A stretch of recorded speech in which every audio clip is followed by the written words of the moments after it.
নমস্কার, আমি তপতিস ব্লগের আরেকটি নতুন ব্লগে আপনাদের সকলকে অনেক অনেক স্বাগত এবং অনেক অনেক ভালোবাসা জানিয়ে আজ শুরু করছি আমাদের অমরকণ্টক যাত্রা। কালকে তো হোটেলে স্টে করে গেছিলাম, তো আজ যাচ্ছি কোথায় কোথায় ঘুরছি, কোন মন্দির দর্শন করছি, নর্মদা নদী, তারপরে আর যা যা আছে সাইট সিন সব কিছুই আজ আপনাদের সামনে তুলে ধরবো এই ভিডিওর মাধ্যমে। পুরো ভিডিওটা আমার সঙ্গে থাকুন, দেখতে থাকুন, আশা করি আপনাদের অনেক ভালো লাগবে। আর ভালো লাগলে আমার চ্যানেলটি অবশ্যই একটু সাবস্ক্রাইব করে যাবেন। আমরা আছি তো রামকৃষ্ণ কুটিরে। তো এই যে মহারাজ বসে আছেন এখানে, মহারাজ এখানকার কর্ণধার, দেখাশোনা করেন, সবার সঙ্গে সাক্ষাৎ করেন। তো এই হলেন এখানকার মহারাজ। তো চলুন এবার আমরা, আমাদের গাড়ি এসেছেন, গাড়িতে উঠবো এবং অমরকণ্টক যাত্রার উদ্দেশ্যে রওনা করব। আর পুরো ভিডিওটা আপনাদের সামনে তুলে ধরার চেষ্টা করব।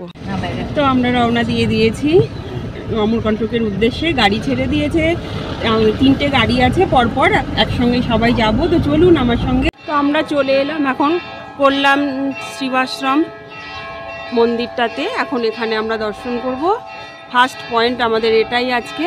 তো চলুন, মন্দিরটা বাইরে থেকে আপনাদের একটু দেখিয়ে দিচ্ছি। ভেতরে পুজো হচ্ছে, ঘন্টার আওয়াজ পাওয়া যাচ্ছে। তো আপনারাও চলুন, খুব ভালো সময় এসছি, একটু পুজোটাও আপনাদের সামনে তুলে ধরতে যদি সম্ভব হয় তুলে ধরব। তো এখন প্রথম পয়েন্ট আমাদের শ্রী কল্যাণ শিবাশ্রম।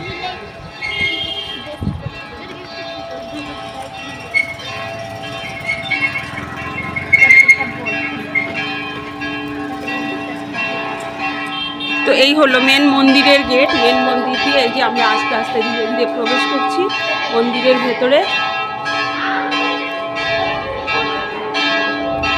পুজো হচ্ছে, বাহ খুব সুন্দর মন্দিরটা, খুব সুন্দর, চারপাশটাও খুব সুন্দর, অসাধারণ।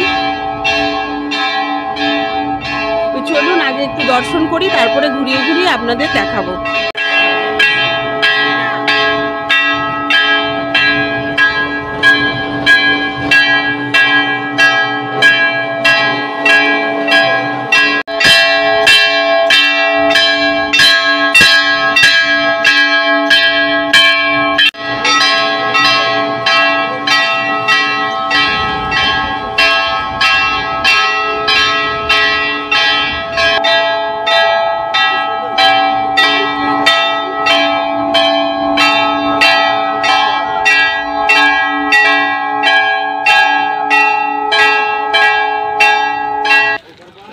এবার চলে এলাম আমরা নর্মদা মন্দির দর্শন করতে। তো চলুন আমার সঙ্গেও আপনারা একটু নর্মদা মন্দিরটার ভেতরটা আপনাদের সঙ্গে তুলে ধরছি। নর্মদা নদীর উৎপত্তি স্থল, ভক্তদের জন্য পরম ব্রহ্মতীর্থ।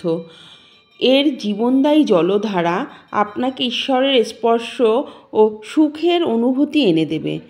নর্মদা কুণ্ডের চারিপাশে অনেক দেবদেবীর মন্দির আছে।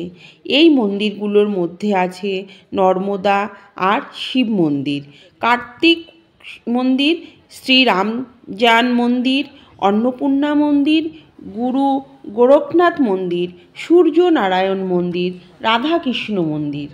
কথিত আছে এখানে ভগবান শিব এবং তার কন্যা নর্মদা দেবীর নিবাসস্থান।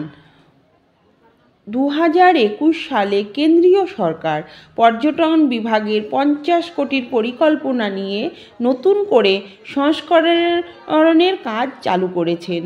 অমরকণ্টকের এই মা নর্মদাকে শঙ্করী নামেও জানা যায়। আর চারিপাশটা এত সুন্দর মন্দিরের এবং পবিত্র স্থান, হ্যাঁ দেখুন চারিদিকটা কত সুন্দর লাগছে। আর এই জল, এই পবিত্র নর্মদা নদীর জলে আপনি দেখুন সবাই স্নান করছে, সবাই বলতে অনেকেই স্নান করছেন, কেউ গায়ে জল ছেটাচ্ছেন। খুব সুন্দর একটা পবিত্র স্থান।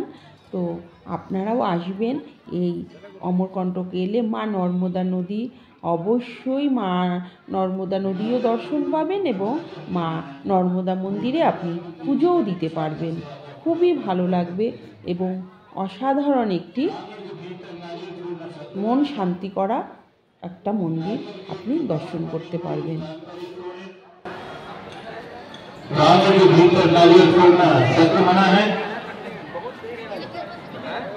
नारियल गेट के बाहर बनी हुई स्थान पर ही छोड़ें।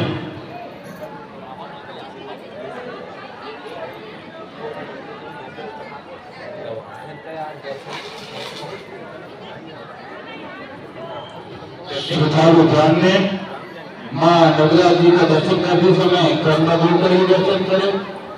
अनावश्यक भीड़ न लगाएं, गेट पत्रों से सावधान रहें।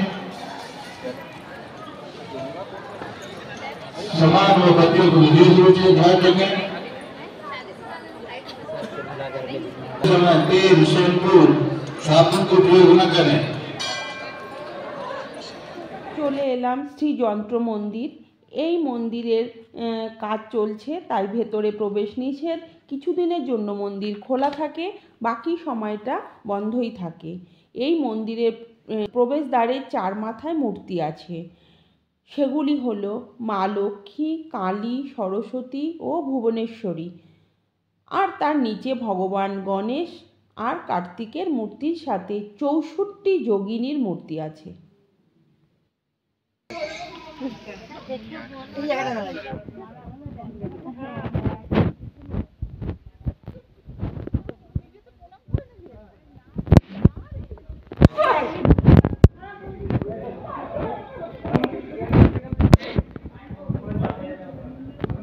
যেটুকু সম্ভব আমার ক্যামেরায় তুলে ধরেছি আর আপনাদের সামনেও এটা উপস্থাপনা করছি।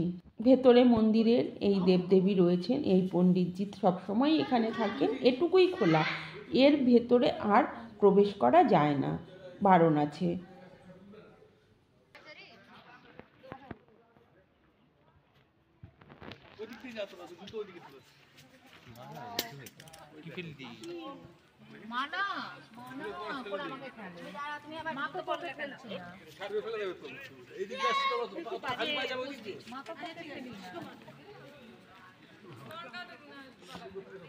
এবার চলে এলাম সোন নদীর উৎপত্তি স্থল সোমেশ্বর আশ্রম। দেখুন এই সাধু বাবা কি বলছেন, একটু শুনে নিন। परमात्मा तेरे दरबार पे अंगूठ लटकाते मनोकामना लेकर के आते। परमात्मा इनकी मनोकामना पूरी कीजिए। महंकाल भैरवनाथ कल्याण कीजिए, इनकी मनोकामना पूरी कीजिए। इनकी रक्षा कीजिए महंकाल भैरवनाथ। ये भभूति खाइए मैया तेरा कल्याण। ये मिसो पूरा है, ये महंकाल भैरवनाथ, ये बटुक भैरवनाथ हैं। यहाँ पर सोमाक्षी देवी प्रकट हुई हैं। परमात्मा यहाँ सोन नदी का उद्गम हुआ, सोने और भाग्य का।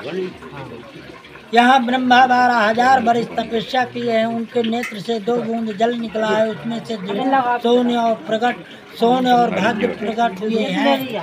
हे ब्रह्मा, ये जो है 2 चीज में हम नहीं रोकेंगे, इधर ये जान खा रहे हैं, अब क्या करूँ मैं। এই সিঁড়ি দিয়ে ভেতরে প্রবেশ করতে হবে। এটা হলো সোমেশ্বর মন্দির। এই সোমেশ্বর মন্দিরের ভেতরে কিন্তু শিবলিঙ্গ আছে এবং বিভিন্ন ধরনের মূর্তি আছে। এই পণ্ডিত যে দাদাকে ধরেছেন, দাদা দক্ষিণা দিয়েছিলেন অল্প, কিন্তু উনি বলছেন 101 টাকাই দিতে হবে। এই নিয়ে একটু বেশ এখানে সাবধানে থাকবেন। এরা বেশ পুরোহিতজিরা একটু দেখলাম বেশ জবরদস্তি করছেন, মানে দিতেই হবে এইরকম একটা।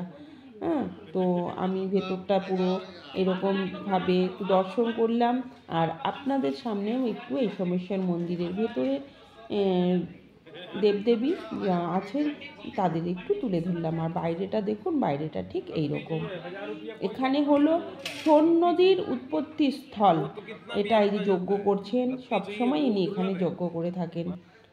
শিব বাবা বসে আছেন, ভালো লেগেছে এখানে এলো। এই সোন নদীর উৎপত্তি স্থল এবং সোমেশ্বর আশ্রমে আসলেও কিন্তু আপনাদের খুব ভালো লাগবে। আর অমরকণ্টক এলে তো আপনারা এসব দর্শন করবেন। এবারে চলে এলাম আমরা শ্রী জলেশ্বর ধামে।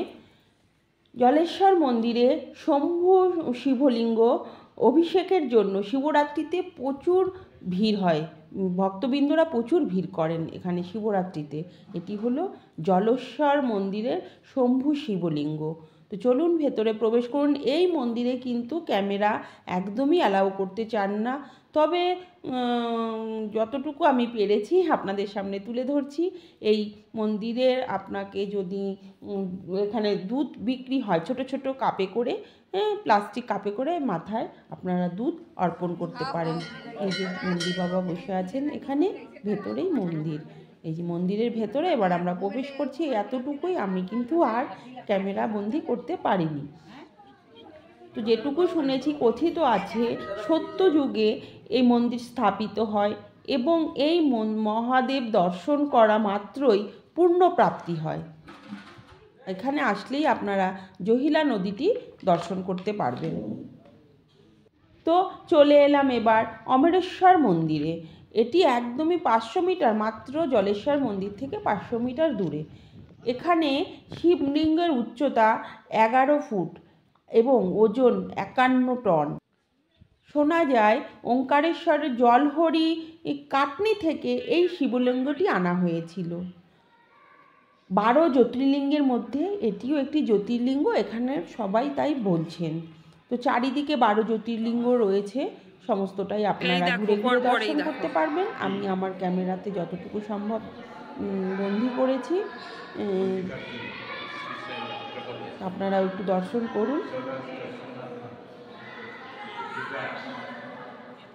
এখানে এলে মহাশান্তির খোঁজ পাওয়া যায়, খুব সুন্দর। এবং আপনি ওই যে শিবটা দর্শন করবেন এবং মাথায় ওখানে সব সময় জল আছে, আপনি শিবলিঙ্গর মাথায় সব সময় জল অর্পণ করতে পারবেন।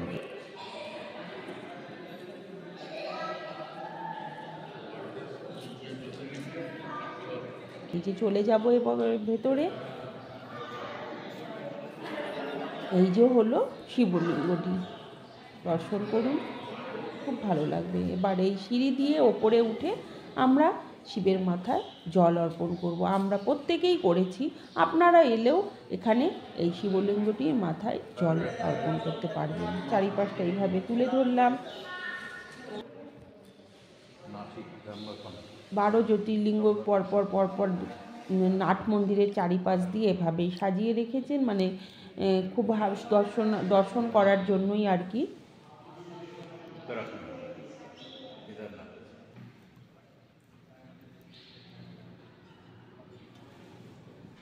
ব্যাস, এবার এটা হলো বাহির পথ। আমরা এখান থেকে, এই অমরেশ্বর মন্দির থেকে এবারে ধীরে ধীরে বাইরের দিকে বেরিয়ে যাব।